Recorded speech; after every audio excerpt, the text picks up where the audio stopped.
berarti beda banget ya, apa namanya, sangat-sangat berbeda jauh antara quarter life crisis-nya, apa namanya, Genji dan Iya. Gadoni yang sudah berkeluarga gitu. Yang satu masih berpikir apakah akan nyampe ke situ, yang satu Iya. sudah menjalani, Iya. tapi berpikirnya mengenai ke orang lainnya malah. Bukan ke dirinya lagi gitu, tapi ke orang lain. Bagaimana nanti anak-anak begini, bagaimana nanti istri begini gitu. Oh, situ sih, keren.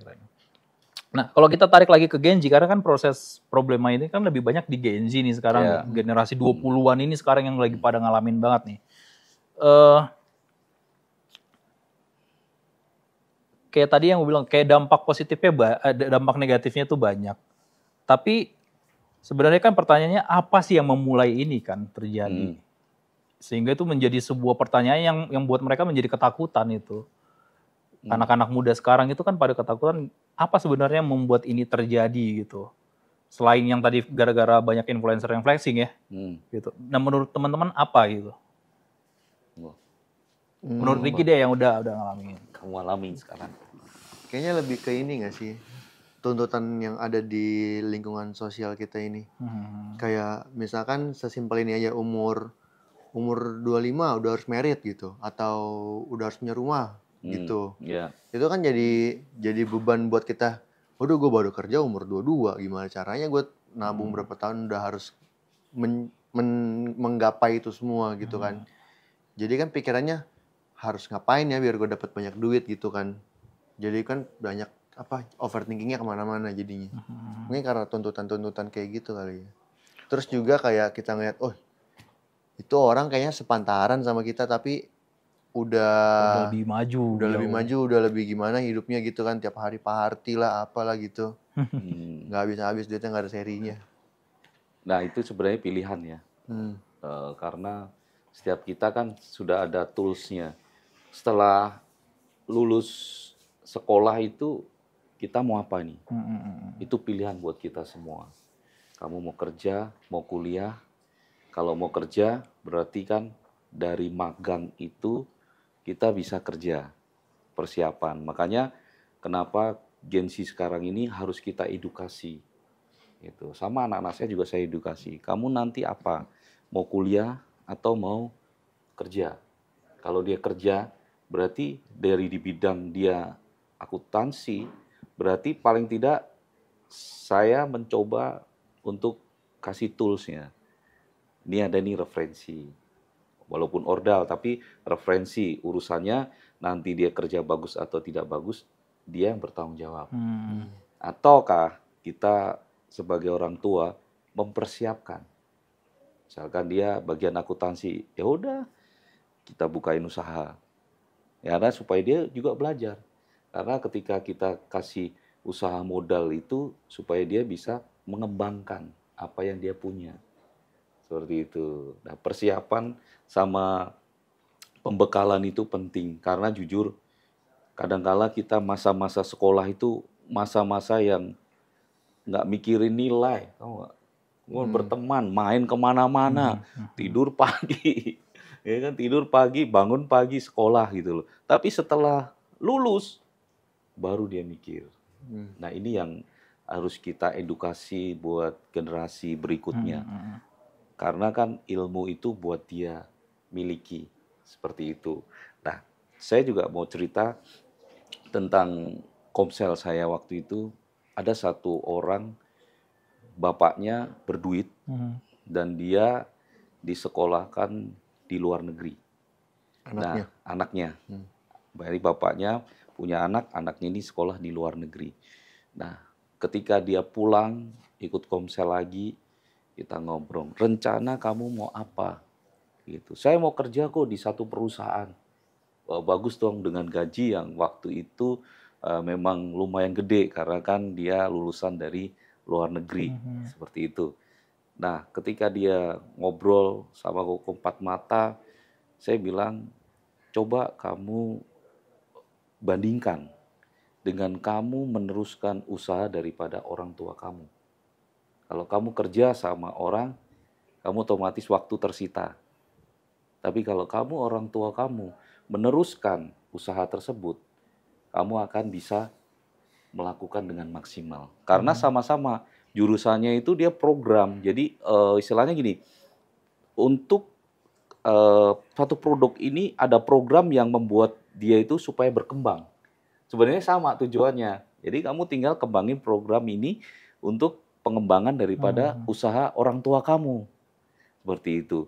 Nah, akhirnya karena udah lama, setelah kita ngobrol udah lama dan udah selesai kuliah, tahu-tahu saya ketemu sama dia nerusin usaha papanya, orang tuanya.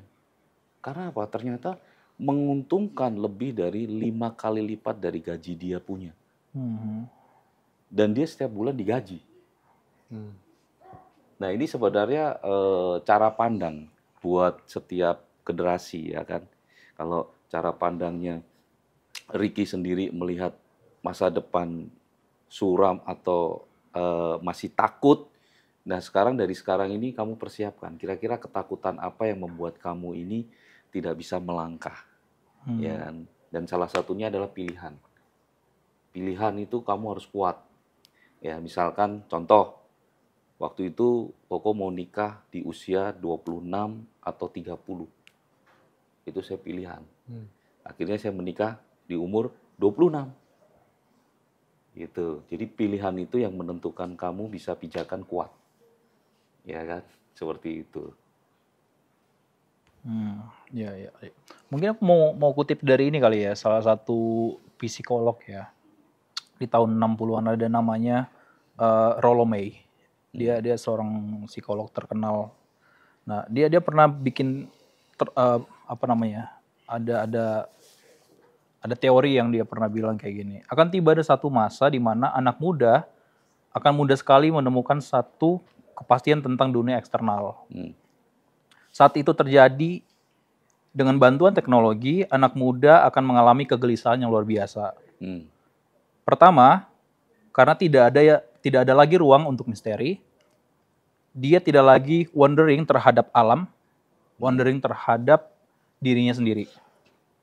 Kedua, dia tidak lagi sanggup untuk mendengarkan suara dari dalam dirinya. Nah, kayaknya ya, ini tuh mulai terjadi hari ini untuk generasi muda kita, gitu. Dimana banyak di antara mereka itu nggak lagi wondering tentang saintis, tentang alam, tentang misteri alam, tentang penelitian-penelitian. Terus dampak untuk dirinya yang kayak, apa sih yang gue mau itu apa sih gitu. Mereka nggak lagi bertanya-tanya tentang itu. Mereka nggak lagi penasaran tentang gue mau apa sih dalam hidup ini. Terus apa yang membuat gue takut dan apa yang membuat gue senang gitu. Nah, anak-anak muda sekarang itu karena terlalu terbukanya teknologi, karena terlalu terbukanya semua informasi, akhirnya tidak punya pertanyaan-pertanyaan kritis tentang dirinya, tentang dunia gitu. Karena semuanya udah dikasih gitu. Mereka kayak lagi dimanjakan dengan segala sesuatu. Oh, kaya itu begini, oh oke, selesai. Oh, ini itu begini gitu. Nah, menariknya ini teori ini udah ada dari tahun 60-an gitu. Dan dia bilang akan terjadi masa itu di mana ketika teknologi begitu kuatnya gitu. Nah, kayaknya salah satu penyebabnya itu ya hari-hari ini ya. Karena semua udah terlalu terbuka, akhirnya anak-anak udah nggak lagi mempertanyakan, tidak kritis lagi tentang dirinya gitu. Kalau kita dulu ya generasi milenial ya, sama generasinya Kodoni, mungkin karena kecil didikannya yang strange ya, yang kayak kita dilatih untuk mandiri, kita dilatih untuk kuat, kita nangis dikit aja kayak ngapain nangis gitu. Jadi kita dipaksa untuk berkembang gitu, dipaksa untuk bertanya-tanya, kenapa ya gue diomelin ya, gue salah apa, kenapa gue dimarahin, perasaan gue mau makan doang deh, kenapa gue harus bagi-bagi makanan, kenapa harus makannya dikit-dikit gitu. Ya gitu yang bikin kita bertanya-tanya gitu tentang banyak hal. Karena semua informasi tertutup kan. Kalau zaman-zaman dulu itu kayak kita mau cari sesuatu itu kita mesti effort dulu. Mau beli buku aja itu susah banget. Kayak kita mesti nabung dulu. Kita mesti cari tahu ini bukunya adanya di mana gitu. Mungkin kayaknya sekarang yang gara-gara dipermudah kali ya. Gitu. Mungkin Ricky kayaknya ngalamin di situ ya. Iya. Orang lain buat patokan diri sendiri. Iya. Jadi lebih gampang untuk menyandingkan sama orang lain ya. Kalau kita kan dulu tontonan kita ya udah itu aja gitu di TV. Kita cuma dapat informasi itu cuma dari TV, apa yang TV tampilkan itu yang kita pelajari gitu. Itu yang kita kembangkan. Sekarang kan udah kemana-mana ya gitu. Nah, mungkin apa ya, how to solve problem kali ya. Bagaimana menyelesaikan ini kali supaya tidak terjebak lagi di dalam ini. Karena kan informasinya ya nggak bisa kita salahkan.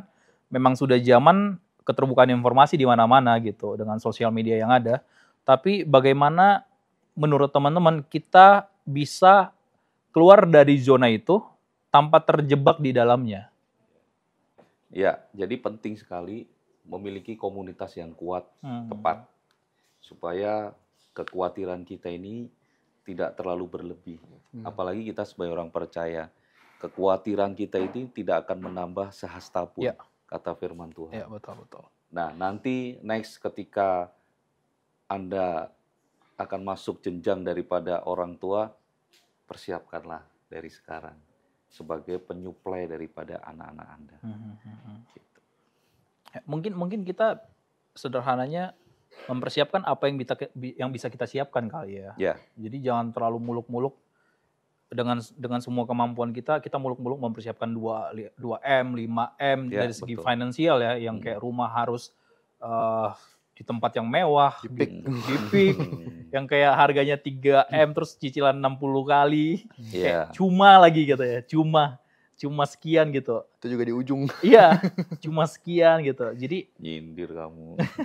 Jadi ekspektasinya kita kurang-kurangin ya. Yang kayak kita hadapi aja dulu dengan apa yang kita punya hari ini gitu. Kemudian tapi nanti kita nggak bisa kaya dong, nggak bisa begini dong. Enggak, tetap sambil mengembangkan diri sendiri kali ya.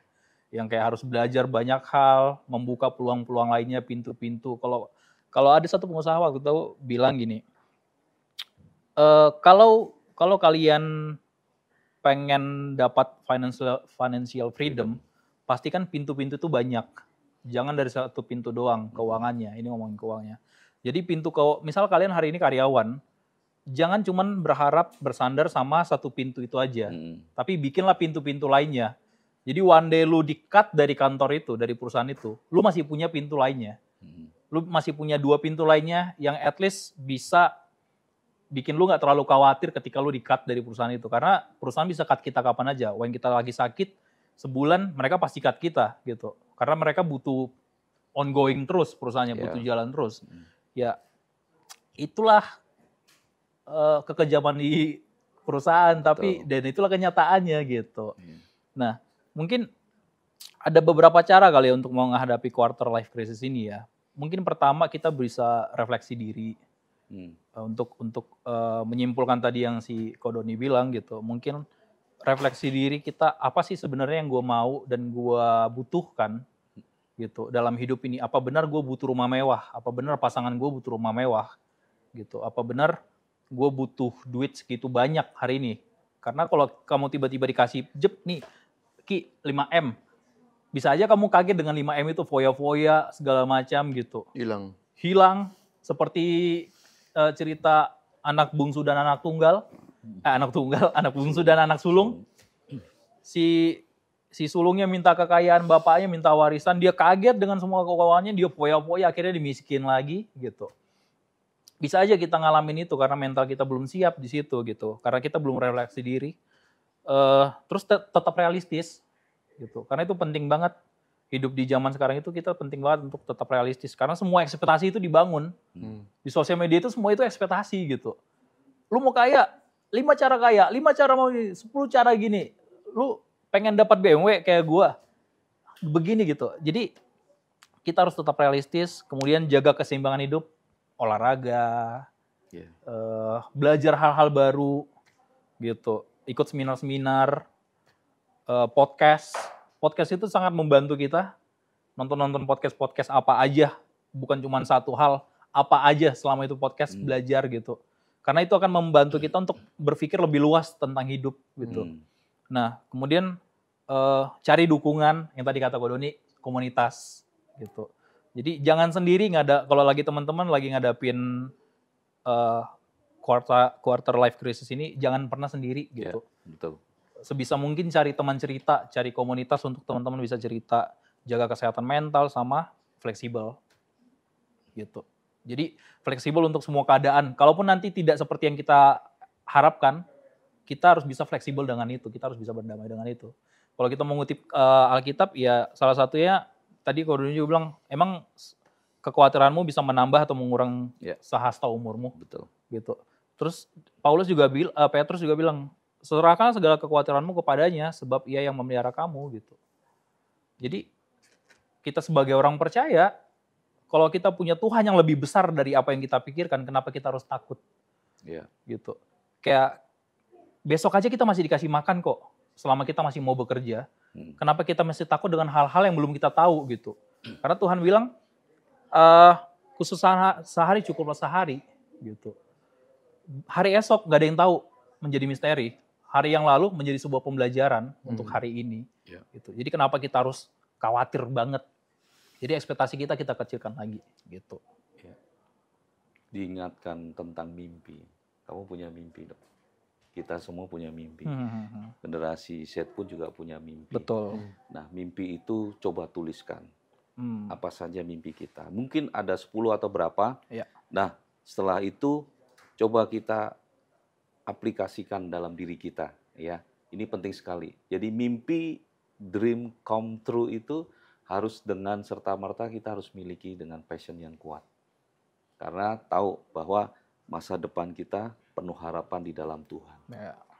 Jadi itu penting sekali. Jadi masa depan kita tidak ada yang suram. Yang ada suram itu cuman kita sendiri. Tapi masa depan kita di dalam Tuhan ada penuh harapan. Jadi mimpi jadikan kenyataan dalam diri kita. Karena masa depan itu ada. Ada Ricky mau ngomong? Oke, terima kasih. Oke ya. Ya paling gitu ya teman-teman ya. Jadi seperti tadi kata Kodun nih, silakan bermimpi gitu. Dan untuk hari esok akan ada kok. Selama kita tetap di dalam Tuhan gitu. Selama semua apa yang kita harapkan itu tetap ada di dalam Tuhan gitu. Jadi untuk teman-teman yang hari ini lagi ngalamin quarter life crisis ini, jadi yuk kita sama-sama belajar yuk untuk bisa keluar dari jebakan itu gitu. Jadi kalau teman-teman pengen cerita, ayo kita terbuka untuk cerita teman-teman.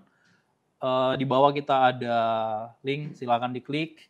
Kalau teman-teman kebingungan juga dari link itu, kita ada di Instagram, kita ada di TikTok. Silakan DM kita kapan aja, kita terbuka untuk teman-teman. Gitu. Jadi sekian untuk hari ini podcast-nya, and see you di podcast berikutnya. Bye-bye. Bye.